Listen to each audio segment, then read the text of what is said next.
Welcome to the Concierge Medical Marketing Podcast, the show dedicated to helping concierge medical practices grow and thrive. Hosted by Schwarz, a digital marketing expert with over 25 years of experience and a passion for improving American healthcare by helping concierge medical physicians succeed. Here's Schwarz. Hello and welcome again to the Concierge Medical Marketing Podcast. I'm your host, Schwarz, and it's my pleasure to have you along on this discussion today. Today we're speaking with Tasha Grantham from Exact Marketing. Tasha, thank you for being with us today. Thank you for having me, Steve. Excited to be here. Wonderful. Thank you. Tasha and I have known each other for several months now, and her business has so many amazing things that are available to concierge medical practices to get their name, their face, and their message out in front of the right audience. And what we wanted to do today is really talk about three things that a concierge medical practice can do right now in order to help expand their getting found on the internet, putting their name and message in front of the right eyeballs. So, Tasha, why don't you give us a really quick background of yourself, how you got into this type of business, this work, and then we'll get into the content. Absolutely. So I actually, in the past, was a high school geometry teacher, and after COVID hit, I decided that I wanted to jump out into what was my original degree, which was business administration and marketing. And so I jumped out, just started filling out resumes, and jumped out into the digital advertising world. Took this job with Exact Marketing, and I've been here about 3.5 years now. So we sell all things digital. If it's paid, we sell it. So nice. It's kind of funny you mentioned that. Is I was a math major in college and had thought that once I got out of school, I was going to be a math teacher for my career. And one thing led to another, and that path didn't happen. And instead, I got involved with tech. And after a few years, built my first website design company. And it's been 25 years now. So, but we have math in common. Absolutely. Well, I can tell you, math really does make a big difference because, taking strategies and budgets and making them work, making the numbers work really. So it helps for sure. So good background to have for this field. Absolutely. I seem to use math every day in my work. I love it. Yes, for sure. So wonderful. Well, why don't we jump into our content today? And you have in mind three different must-dos or recommended suggestions for concierge medical practices. Why don't you take it away? Absolutely. So for concierge medicine, I know that there's a lot of different types of models in the concierge field. Whether you're going to your client's house to visit your client or whether, you have patients actually coming into an office to see you. So the tactics do vary a little bit based on those different types of, how that practice is set up. So really, every plan is custom to a particular business. So, keep in mind, but overall, just over the top type things that we would recommend for people, concierge medicine. The truth is that people are online all day, every day, and they're looking for these types of services. So the very first thing that we would recommend for a concierge medicine service would be to make sure that you are utilizing Google, Bing, search engine marketing. To really connect those people that are at the bottom of the funnel that are really looking for your services to put you right there at the front when they are looking. I always tell everybody, if you ever want to hide the evidence of a dead body, hide it on page 2 of the Google search results because nobody's ever going to look there. I've used that analogy myself a few times. Yes. So when people actually get on Google and they look, usually the first 2 or 3 and they've already got a decision. They're making those phone calls. And so they're setting up service. So you don't want to be on page 2 because you're losing a lot there. So really important to make sure that we're utilizing the paid services of Google to put us in front of the people that are looking for services, just connecting those dots there. Right. So Many times we call that Google pay-per-click or PPC. Absolutely. Yes, Right. that's Google pay-per-click. And the good news there about that is that you actually are not paying for the impressions there. So think of that as Google's way of giving you free brand awareness. The only time that you actually pay for that service is when somebody actually clicks to your website. So you're truly paying for eyes on your site there.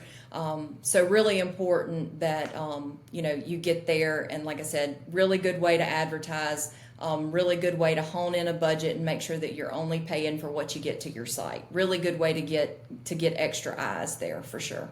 Absolutely. Number 2, I would say is retargeting. So in the digital world, we actually have the ability to set up GTMs, which is a Google Tag Manager container, and actually track traffic to your website.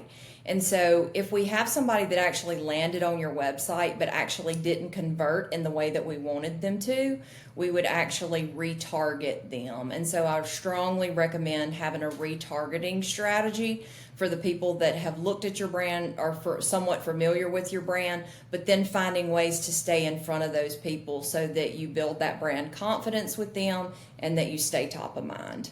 Exactly. I'd like to share a quick story. Excuse me. Here in Indian River County, Florida, we have this beautiful Indian River, and let's say you want to take your kids out on a kayak and go paddle or fish or swim or whatever. And so you hop on the internet and you start searching for kayaks. You want to buy one. Well, let's say it's dinner time and you drop off the computer, and a couple hours later, or maybe the next day, it seems like whichever news website or entertainment or sports website you go to, what do you see? Ads for the kayak that you were just looking for. These are the retargeting ads that, Tasha, that you're talking about. I think a couple of years ago, people would be a little creeped out about it. Like, is Google watching over my shoulder? Is somebody listening to me? What's going on here?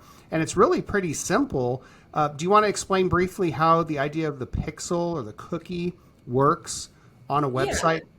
Yeah, absolutely. So, and what I describe it, I use the word digital breadcrumbs to describe it. So it's really just your online behaviors that allow us to see where your interests are. So the first thing we would do is we would pixel out a website. So that is just placing a GTM container in the header of your website, and then our team would actually go in and place the different conversion points that we wanted to track there. And then it would allow us to see who is visiting your website, give us some visibility into the actions that they're taking once they actually land on that website.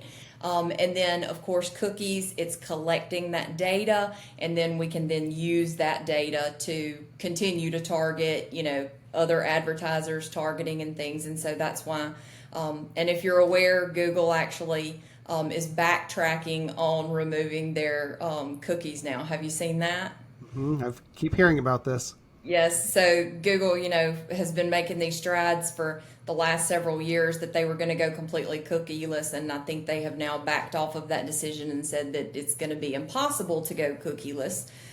So different plans in the works. Still more to be determined, but for sure interesting to say the least. Right. It's interesting how the technology keeps changing, and then somebody says, "Oh, we're going to do this," and then the reality of that comes through, and like, wait a second, we can't do that exactly. We have to do a different version of it. Every day's something new and different in our industry, isn't it? Absolutely. And I will tell you that, I think what you said, a lot of people being freaked out about cookies and things like that. But, the truth is that we want our experiences online to be very tailored to ourselves. So the good news is that cookies does actually keep you from getting a lot of ads that are not relevant to you. It's things that are more interesting to you that, are things that your digital breadcrumbs have led them to believe that you are interested in and that you're a good consumer for the product. So it makes your online experience a little more cohesive. So I actually try to look at it more in the positive sense of, Google's just trying to figure out what best is a fit for me based on what I'm doing. So that's kind of the way I like to look at it. Exactly. Sometimes I'm on a website and I see ads that are clearly not meant for me. 50 plus male. It's like, well, why am I seeing this ad? Somebody got this wrong somewhere. And so my advertising mind looks at it and said, okay, let's try to figure out what happened here. Great information. What do you have for me as number 3? Number 3, I saved the best for last. And Bring so it. this is really is a newer technology that we've used a lot, and we've done it for medical clinics in the past. It's been very successful. And that is programmatic advertising. That is everything from connected TV commercials, over-the-top commercials, native display advertising, streaming audio advertising. So all things in the programmatic realm, but actually tying that back to foot traffic attributions. So to kind of explain to you the way that works is we are actually able, through the use of foot traffic attributions, we can actually see when somebody is served an ad, we can see if they engage with the ad, and then we can actually see if they actually walk into the clinic. So it's a really good way to track and measure, is your advertising hitting the right people, and is it effective for bringing new patients through the door? Love it. So many cool things. Every time I talk to you, Tasha, it seems like, wow, there's something new that I need to learn more about, because it's fascinating how digital advertising, the technology behind it, keeps evolving at a rapid pace. Absolutely. And one other thing that we can do that, for our clients who don't have businesses where people are walking into them, let's say that you have a service where you're actually going out to your clients. So we can actually take a patient list and we can scrub that so that it's HIPAA compliant, and we can actually create a lookalike audience based on that information. So what it does is it takes your current patient list and it actually uses AI to find people who are very much like your current customer list so that we can then serve ads to them as well. So some really cool things that can be done on the back end to make sure that the people who are seeing your advertising are the people who are most likely to become your patients. Absolutely. Yeah. Lookalike audiences is something that I don't think enough concierge physicians talk about, or marketing businesses in general. If you have a list of significant number of people, we can literally scrub that list and find people that are 1 or 2 percentage points away from that list and show ads to them on Facebook, on Instagram, on LinkedIn, and other platforms. And from there, a wonderful opportunity to get more patients. Absolutely. And that can also be done on the programmatic side as well. Absolutely. So you can put that across any platform, and that has been really a useful tool as well. I will also add, for these family physicians who are concierge medicine, keep in mind that, we don't ever want to overlook social platforms because a lot of times, young mothers, that's where they spend a lot of their downtime is scrolling social sites. And so many young families, young moms, spending time, that is a good place for them to be as well. So depending on the type of practice that you have, that can be a really good place to target moms with small children and things like that also. So love it. Well, Tasha, this has been very informative, very, very helpful. And through our podcast, we love to offer value for our physicians and their office staff who are watching our podcast or listening to it. If someone wants to reach out to you specifically, maybe they have questions on how this works, or maybe to dig in a little bit further on what does this or that mean and how can they utilize it in their practice, how can they reach out to you directly? Absolutely. So you can email me at tgrantham@exactmarketing.digital. You can call me via cell at 601-479-0036 if you'd like to talk on the phone. And if you just want to take a peek around our website is exact.digital. Wonderful. Tasha, thank you so much for taking the time to be on the Concierge Medical Marketing Podcast with me today. It's always a pleasure talking to you, and thank you for partnering with us as we help our clients become more and more successful online. Have a great day. We appreciate you. Thanks, Steve. Bye. Thank you for tuning in to the Concierge Medical Marketing Podcast. Please subscribe and leave a review wherever you listen to podcasts, and stay connected with us on social media. To speak with Stephen Schwarz about growing your concierge medical practice, give him a call at 772-304-2420 or visit our website at conciergemd.marketing. We will see you next time.